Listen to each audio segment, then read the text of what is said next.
Hey everyone, it's Jamie.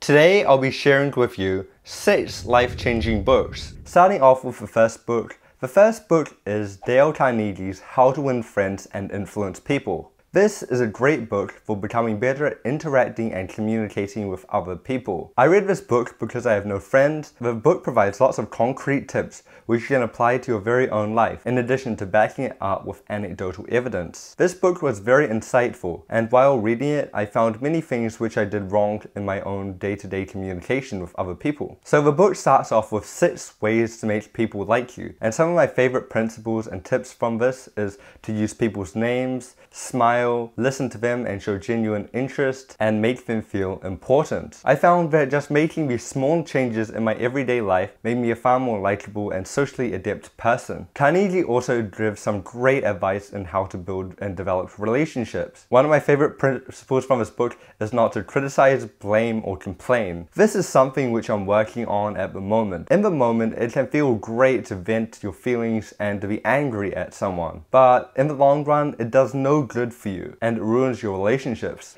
such as to take other people's views into consideration, respect others' points of views and appreciate their viewpoints, and to avoid conflicts and arguments. Overall, I think this is a great book for anyone who wants to become more socially adept and become better interacting with other people, and it's really helped me work on becoming more outgoing. Another great book which I highly recommend is Show Your Work by Austin Kleon. This is a great book for creatives and content creators like myself who want to build an audience but are a bit scared to put themselves out there or are lacking ideas. This book gives lots of great strategies and tips on how to, as the title suggests, show your work. Before reading this book, I was a bit scared of sharing what I had to say on social media, and I overthought everything. I thought that I had to be an expert to share things which I was genuinely interested about, such as starting a new YouTube channel, doing tech tutorials, and giving productivity advice just from my own experiences. This book taught me that I don't have to be an expert, and that sometimes being an amateur is better than an expert for teaching other people. As an expert, it's probably been a long time since you can remember being a beginner, therefore it's harder to connect and help other beginners out. Contrastingly, as a beginner, you know the beginner's mind very well firsthand, and therefore you can provide a lot more relevant advice and tips which can help people better. Another great lesson which I found in this book was to show the process. People are actually very interested to see how you make your content, what tools you use, and what processes you use. And going on, I'll try to become more transparent in terms of how I'll make these videos, and I have a video coming up about how I make my videos. This book also recommends to document your creative process through creating a website, which is something I certainly want to do in the near future. Overall, this book has been great in inspiring me to go out, create content, and share it on the internet, and it's really helped me out getting started with this YouTube channel. One of my favorite productivity books is Cal Newport's Deep Work. If you feel constantly distracted and overwhelmed in our world, this is the book for you. This is a great book about how to stay focused in an increasingly distracted world for implementing deep work. Deep work is the ability to focus without distraction on a cognitively demanding task. Have you ever felt like you're in the zone? Maybe you're playing an instrument, maybe you're playing sport, or maybe it's just 2 AM on the day that an assignment is due, and you're completely immersed in the task at hand and nothing can stop you. Unfortunately, in our world of 24/7 news, the internet, and emails, it's becoming harder to focus on our work with these micro distractions, and it has real impacts on the quality of our work and productivity. In our society, we often think that being busy is a good thing and focus on it, rather than getting meaningful tasks done. However, Newport hypothesizes that those who implement deep work have a great opportunity to learn skills quickly and to produce at an elite level. Newport provides lots of great tips which got me to rethink about productivity and got me to become less distracted and get more work done in a day. Personally, I'd recommend starting at page 136 because the first bit of the book is just talking about the importance of deep work in our society, which I've already detailed, and it just rambles on about that. Newport's book provides lots of useful approaches and tips on how to implement a deep work routine into your very own life. One of my favorite tips is to implement a routine. There are a couple of approaches to this, in addition to completely eliminating distractions altogether. Furthermore, this book taught me to embrace boredom so I can focus on working deeply and not constantly be distracted.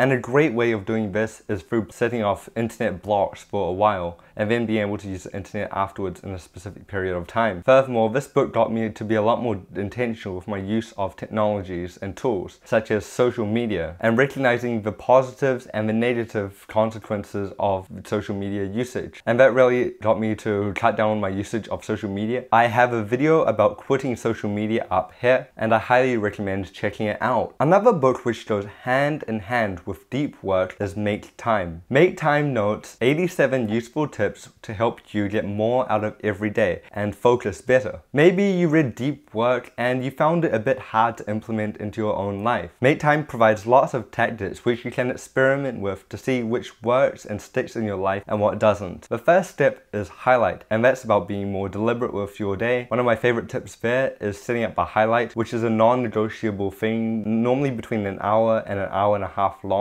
and something of importance which you must get done in the day. Then the next step of the book is Laser, which provides tips on how to stay laser focused on your highlight tasks. And one of the useful things which I found from here was also doing an internet block, but also having a notepad at hand where I can write down anything I want to search up on Google. Then I can do it later on instead of immediately doing it. The next step is Energize, which is how to stay more energized through nutrition, exercise, and caffeine usage. Finally, the last step is Reflect, which fine-tunes your day through reflecting and tracking what works and what doesn't work. I think the most life-changing book out of this list is definitely Man's Search for Meaning by Viktor Frankl. Man's Search for Meaning is a prisoner's account in a Nazi concentration camp from the perspective of a psychiatrist. In the camps, everything is taken away from Frankl. However, he can still find meaning in the suffering through choosing his own response to the horrific situation at hand. Frankl documents the struggles and atrocities of daily camp life, where inmates are exposed to immense suffering on a daily basis. Frankl observes that those who have lost meaning in their lives perish quickly as they have nothing to live for. Contrastingly, those like himself who have a meaning to live can bear the immense suffering. Frankl's philosophy revolves around man's desire for meaning in his life, and that if we find meaning, we can bear anything. Frankl notes that there are three sources of meaning in life: love, work, and suffering. Frankl finds meaning in the concentration camp by thinking about what he wanted to do after the camp, and that motivated him to stay alive. This book is great for anyone, and it really enlightened me, showing that you have entire control over your responses regardless of whatever situation you are in. The last book which I recommend is Carol Dweck's Mindset book. This was a great book for me, which got me to see failure and effort in a very different way. The book describes the two mindsets and their effects on our lives. People with a fixed mindset believe that capabilities, intelligence, and personality are all fixed and there is nothing you can do to change them. These people feel judged by failure, and in turn they're very risk averse and scared to try new things and be challenged. Instead, they just try to prove and validate themselves. Contrastingly, people with the growth mindset believe that everything can be learned and developed as long as you work hard and persist. People with the growth mindset see opportunity in failure and enjoy challenges as it allows them to develop and grow. Of course, someone who's only 5 foot can't become the next Michael Jordan, no matter how hard they train, but they can still become the best version of themselves and tap into their potential. Throughout the book, Dweck highlights the impacts of mindset on various aspects of life, including learning, business, and love, in addition to noting the impacts of mindsets and how to develop a growth mindset. This was a great book for myself. I thought that I had a growth mindset, but when I read this book, I realized that I had a bit of a fixed mindset, as I was quite risk averse and I was focused on validating myself rather than trying new things and growing as a person. Furthermore, this book reframed the way which I thought of failure. Now I'm a lot more compelled to get out of my comfort zone and try new things. Furthermore, Dweck's book reframed how I thought about effort. I used to think that I did something wrong if I was putting a lot of effort into something and not being a natural. I used to think that those who are naturally talented were better. For example, in school, I used to feel like I was a bit dumber than everyone else because I'd have to put a lot of effort to get good grades, whereas I thought that other people, it would just come so easily. They'll read the textbook once and get straight hundreds. But this book really notes that to become good at anything, you have to put a lot of time and effort into something, which just isn't seen and doesn't make for a good story. Thank you for watching, everyone.